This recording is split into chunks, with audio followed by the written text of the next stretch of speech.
our military and has participated in virtually every conflict and major humanitarian effort since. The C-130 has been widely operated as an aero refueling platform, cargo transport, medical evacuation airlifter, reconnaissance asset, and even in some particular models that of tactical gunships. In addition to its military role, the C-130 has also seen great use in a variety of efforts, including operations in the Congo, Somalia, Bosnia, Kosovo, Japan, and even in New Orleans following the aftermath of Hurricane Katrina. The pilots commanding today's aircraft include that of Lieutenant Colonel Josh Ketterer, the commander of the 165th Airlift Squadron, and he is joined in the right seat by Captain Nick Rinke.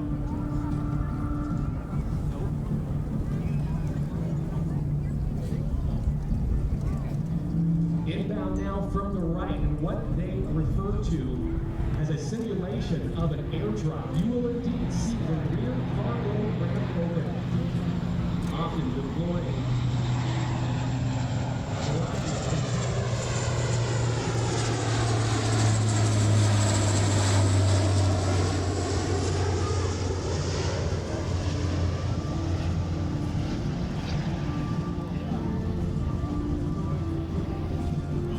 C-130J, very versatile, can easily operate out of short or unapproved airstrips, including dirt, salt flats, and even ice.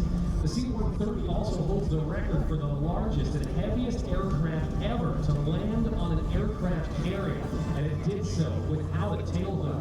It was in October of 1963 that the C-130 performed an unusual test to see whether or not it could be done, and not only did it land on the USS Forrestal, it took off from it as well, and it did so some 21 times. That program to test whether or not the Hercules could be developed into a carrier onboard delivery platform or COD for the U.S. Navy. The Kentucky Air National Guard plays a critical role in supporting both state and federal missions. At the state level, they are responsible for providing disaster relief, humanitarian aid, and emergency response during natural disasters, civil unrest, and other crises within the state. They work closely with state authorities and other National Guard units to ensure the safety and security of local communities. On the federal level, they are a key component to the U.S. Air Force's total force, which deployed globally in support of our national defense and overseas operations. Setting up now for their last pass, let's give a big wave to our Kentucky Air National Guard C-130J.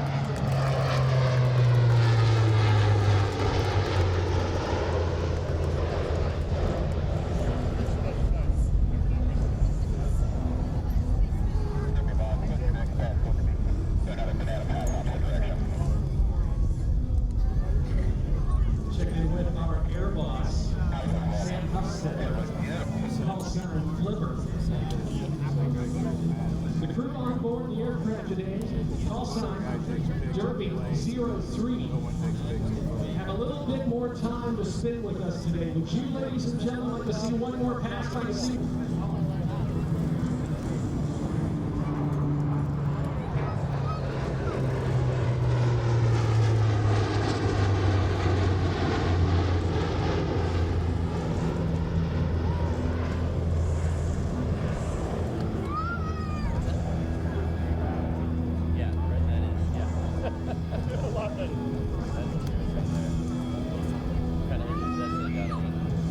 Wingspan of the mighty Super Hercules, some 132 feet.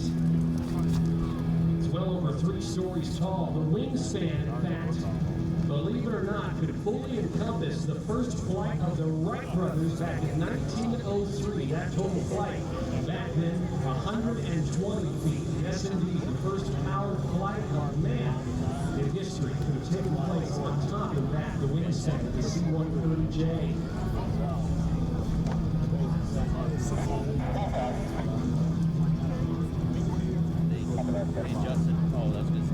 The crew today being very generous with their flybys. We were initially expecting about just 3 passes.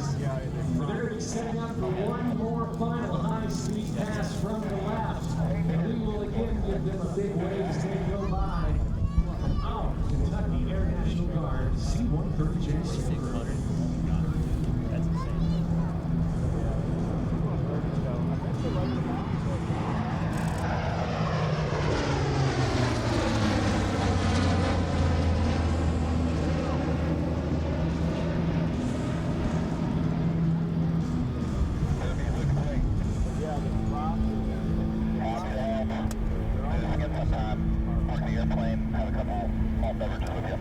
Sounds good. You guys have a safe flight from your profit. Thank you very much. And they're out, ladies and gentlemen. One final time. Let's give it up for the Herc.